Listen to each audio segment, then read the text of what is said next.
Mass defect.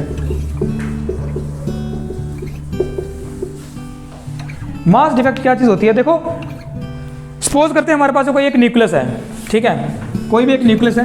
मैंने आपको बताया आप किसी एक एटम को भी कैसे रिप्रेजेंट कर सकते हो, जैसे Z और A लिखते हैं ना यहाँ पे, है ना। Z क्या चीज़ है यहाँ पर? Atomic number. A क्या चीज़ है? मास नंबर, है ना। तो सपोज करते हैं कि हमारे पास एक न्यूक्लियस है और उस न्यूक्लियस का हमारे पास एटॉमिक मास नंबर क्या है? मास नंबर क्या है इसका? मान लो A है, ठीक है। एटॉमिक नंबर क्या है? Z है। एटॉमिक नंबर आ गया मेरे पास Z।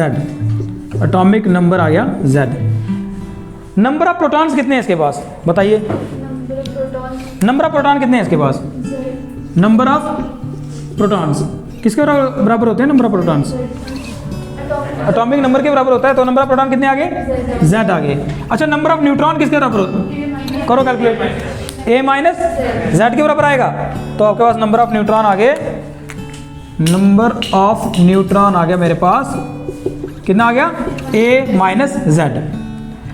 तो अगर मैं कोई एक न्यूक्लियस कंसीडर करता हूँ, ठीक है, तो उसका मास नंबर सपोज कर लेते हैं A है, एटॉमिक नंबर Z है, तो फिर नंबर ऑफ प्रोटॉन कितने आ गए मेरे पास? Z आ गए। नंबर ऑफ न्यूट्रॉन कितने आ गए मेरे पास? A माइनस Z आ गए। अब अगर मैं कहता हूँ कि sum of nucleons, sum of the mass of the nucleons, क्या बोलूँगा? Sum of the mass of the nucleons. तो जो sum of the mass of nucleon किसके बराबर आएगा? बताइए। Sum of the mass of nucleons. Nucleons में तो दोनों आएंगे ना, प्रोटॉन और न्यूट्रॉन। तो sum of the mass of the nucleon किसके बराबर आना चाहिए? Sum of the mass of the nucleon. ये पर्टिकुलरली इसका और इसका सम कर रहा हूँ फिलहाल, है तो वो A के बराबर ही, इसका सम कर रहा हूँ। किसके बराबर आएगा? कितने प्रोटॉन है? देखो सम ऑफ मास ऑफ न्यूक्लियॉन किसके बराबर आएगा? Z। नंबर ऑफ प्रोटॉन कितने हैं? Z। मास ऑफ प्रोटॉन कितने हैं? मान लें MP। Plus number of neutrons कितने हैं? A minus Z। और हमारे पास मास ऑफ न्यूट्रॉन कितना है? मान लो MN है। तो ये क्या आ गया मेरे पास? Sum of the mass of constituent nucleons भी बोल सकते हो, कि जो हमारा न्यूक्लियस है, हमारा जो न्यूक्लियस है वो जिन न्यूक्लियॉन से मिलकर बना हुआ है, तो उसी का मास के बराबर आना चाहिए वो, है ना। तो sum of mass of nucleon किसके बराबर आ गया?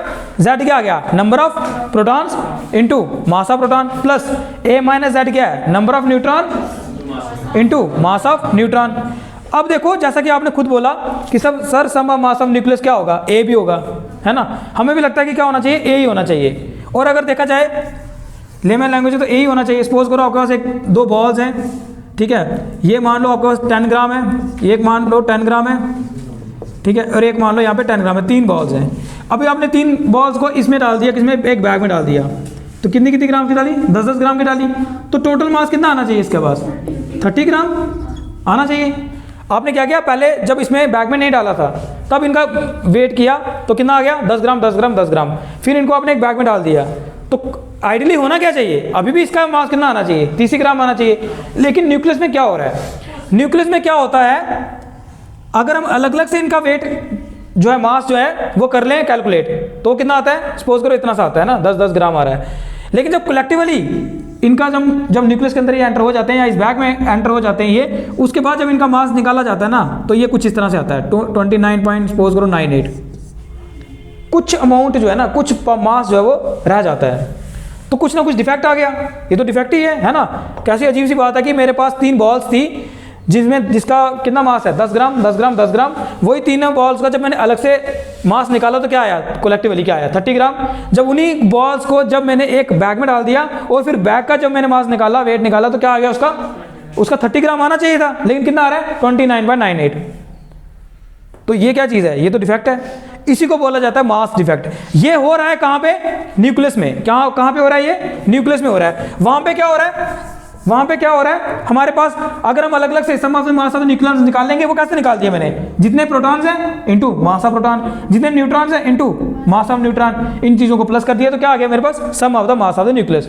लेकिन ये ऑब्जर्व किया गया है कि जो टोटल मास होता है ना न्यूक्लियस का, वो हमेशा कम रहता है किसके? Sum of the mass of the nucleon से।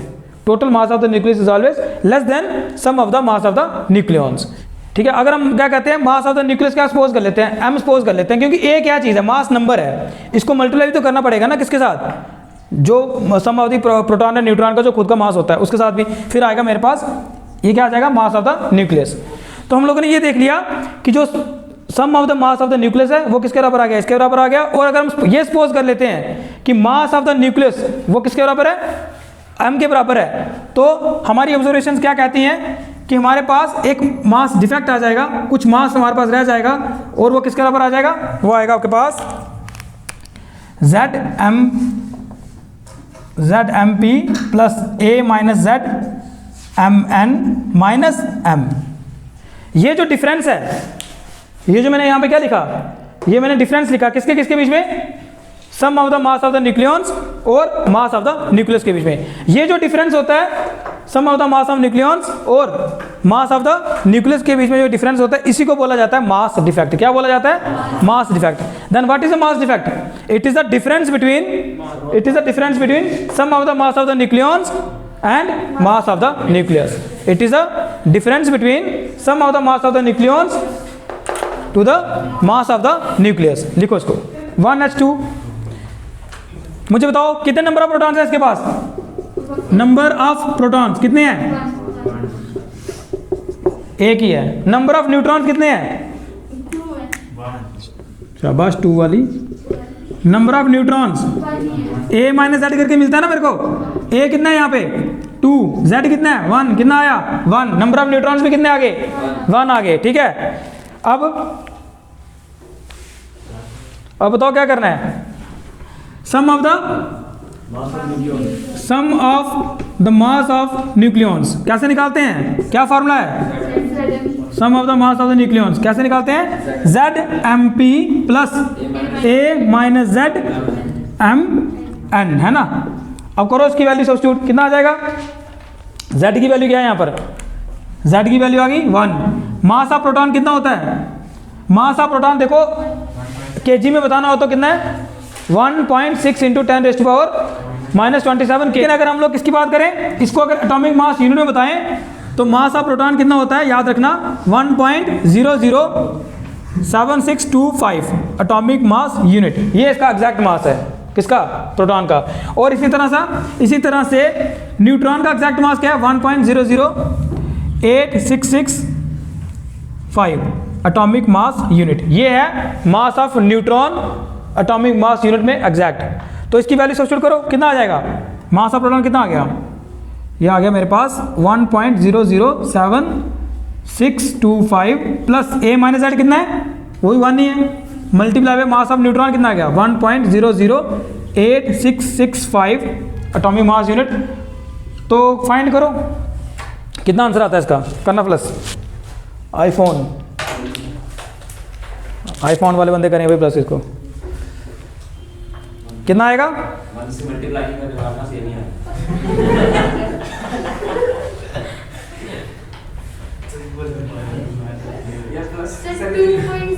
हाँ ये कौन सा फोन आ गया, क्या बात है, क्या 2.0162990। तो ये क्या आ गया, एटॉमिक मास यूनिट, है ना। तो sum of the mass of the nucleon हमारे पास किसके बराबर आ गया, इसके बराबर आ गया, है ना। जब हमने प्रोटॉन का और न्यूट्रॉन का मास लिया एटॉमिक मास यूनिट में, और फॉर दिस एटम हमने न्यूक्लियस का मास निकाला, तो कितना आ गया 2.016290, ठीक है। लेकिन जब इसका मास निकाला जाता है ड्यूटेरियम का, तो कितना होता है मास, बट मास ऑफ ड्यूटेरियम या 1h2 लिखो सीधा, 1h2 इज कितना है वो फाइंड किया गया कितना 2.014103, ये फाइंड किया गया इसका मास। हमारा कैसे आ रहा है, हमारा आ रहा है 2.016290, लेकिन मास ऑफ ड्यूटेरियम 1h2 का जो मास फाइंड किया गया वो कितना है 2.014103 एटॉमिक मास यूनिट। तो ये चेंज नहीं आ रही है, डिफरेंस आ रहा है ना, इसी डिफरेंस को क्या बोला जाएगा, मास डिफेक्ट। अब करो फाइंड मास डिफेक्ट कितना है इसका, नो मास डिफेक्ट, ये कौन बोला, अच्छा मुझे लगा संजम बोल रहा है।